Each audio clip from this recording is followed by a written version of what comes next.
अरे, ये कैसी बातें कर रही हो तुम? हुआ क्या है अचानक? मैं जा रही हूँ आपा।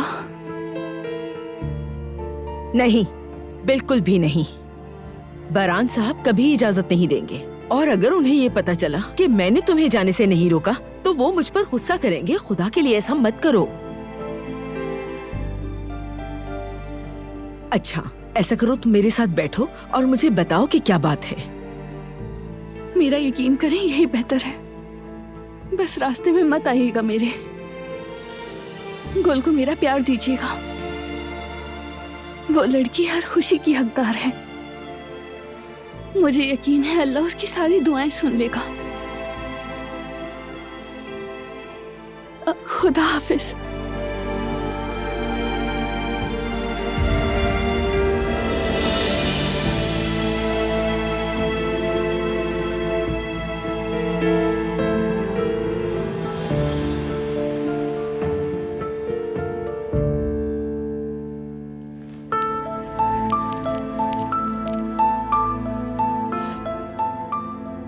मैं क्या करूं आखिर, समझ नहीं आ रहा। इससे पहले कि किसी और को पता चले मैं बारान को बता देती हूँ।